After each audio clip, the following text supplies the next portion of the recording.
Hey everybody, welcome to the channel. So I'm out here today with the Rut Brush Eliminator and my John Deere 35G, and we're going through these trails, cutting off any of the limbs that hang over it and smacks in the face when we're riding our ATVs. And also I'm going to start mowing this with my new International tractor, and I don't want to be brushing the cab through tree limbs. So this little beech tree is a perfect example. It has all these limbs that overhang into the trail, and these things don't want to budge when you smack them with your face on an ATV. So my plan is not to remove the beech tree, but just take out these limbs and anything else that we see to keep that from happening. Here we go.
Okay, and just like that,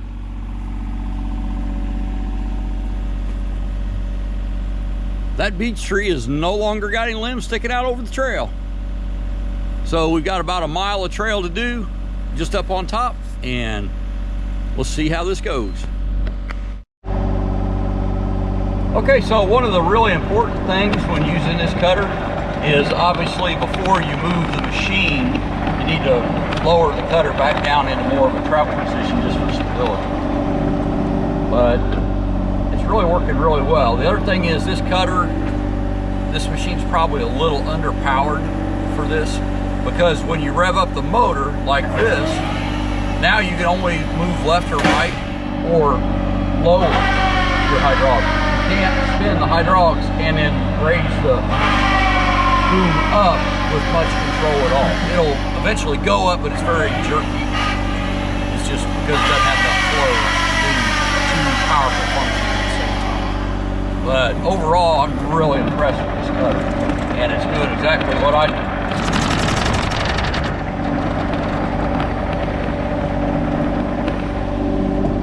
I've noticed so far most of these trees that are sticking out on this trail are maple, which I hate that because I love maple. I beat this poor thing up enough, I'm just going to cut it off. And so it's about I'm going to say it's probably a 2-inch diameter tree. So see how it does cutting off. Pretty snazzy. Once you get the mower back into travel position, move on down the trail. So I probably will start cutting some more of these small ones off at the base.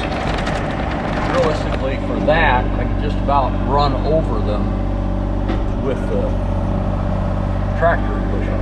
Here's a big mess of briars. Chew that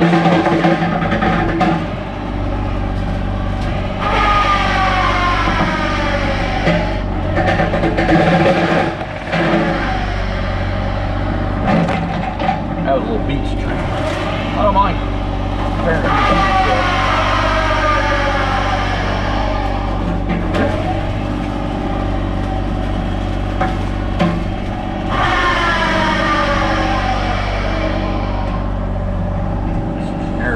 there. And let's see. There's also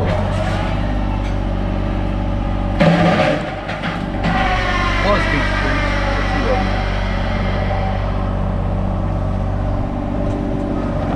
And on down the road we go. There's some briars. I'll wipe them out all.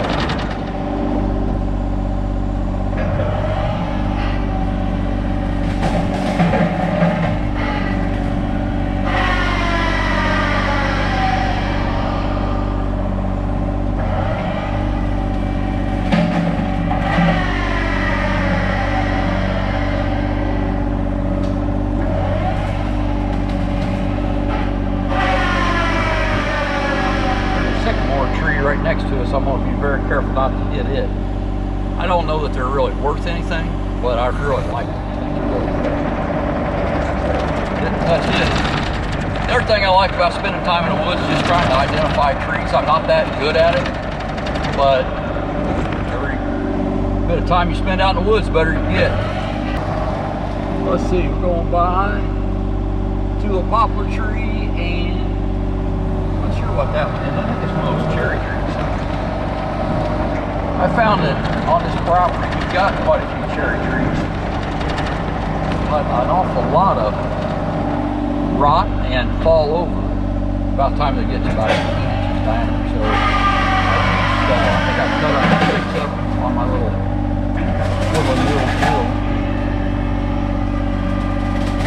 It's a beech tree.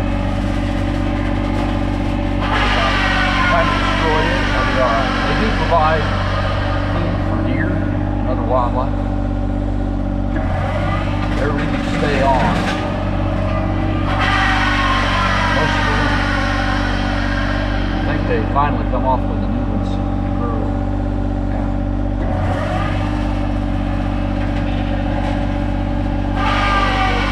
Got rid of those just enough.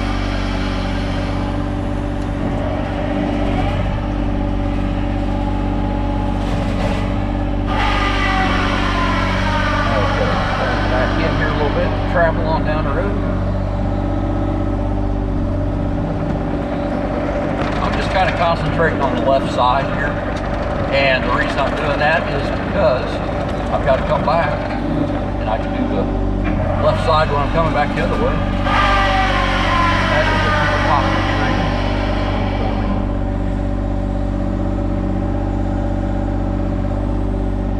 Logger Wade says tulip poplar valley now. I know back when this property was logged in the 80s, they cut red oak really hard, and I don't have a lot of red oak now, not large ones. Everything was here was red oak and stuff that was too small to cut when they did logging.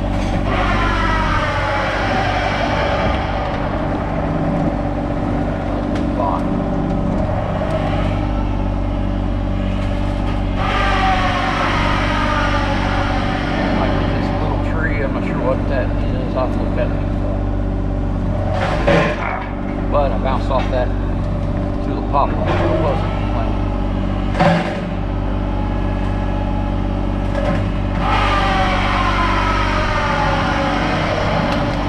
I wouldn't say this is a super precise cutting instrument or complete, but it does what I need.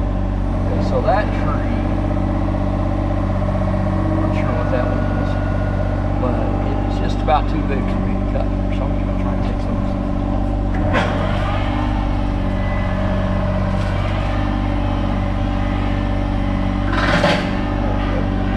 Now I will lower it down.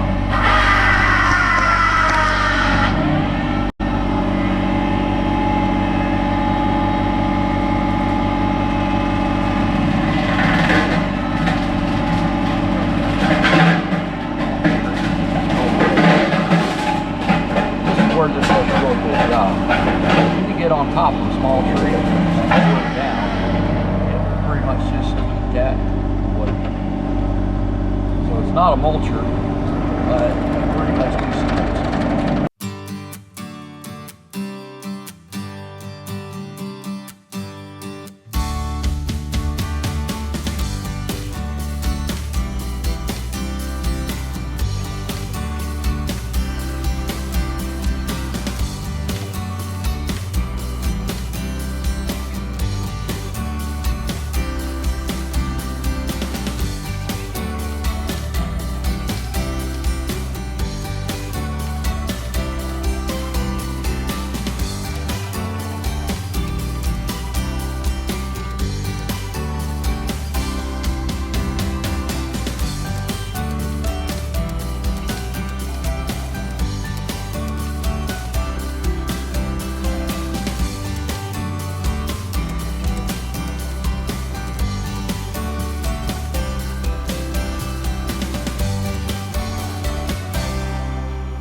Okay, so I've been cutting for a while now, and look at this giant vine. We'll see if I can get it cut. These vines cut pretty easily, so we'll see what happens. But there's a big dead tree here, and I'm sure a vine is what helped kill it.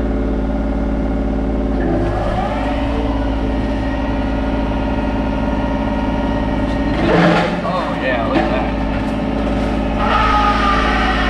So that's the vine. Goes into that tree. Goes over here, goes into that tree. Got it a little more. I got this out. Okay, check out this vine. This thing is huge. And it goes up into a couple nice maple trees. So that thing is, I can't reach all the way around it. It's probably good 4 or 5 inches diameter. And we'll just see about cutting it with our brush cutter.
Made pretty short work of that. These things are large and they're really heavy, but they are pretty soft too. They cut real easy.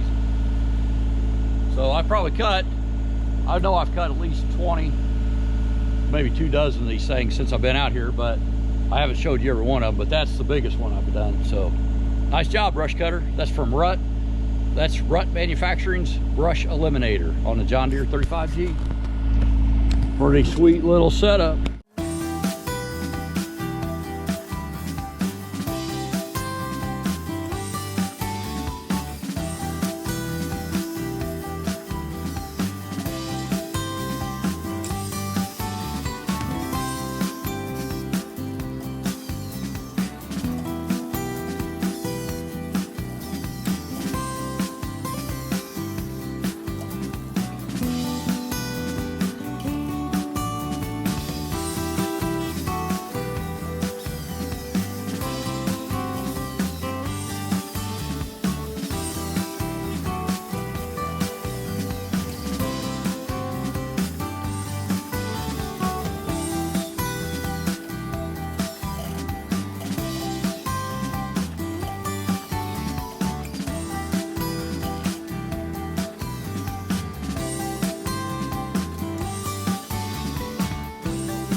So that's where I've been, and I started doing both sides of the road at the same time.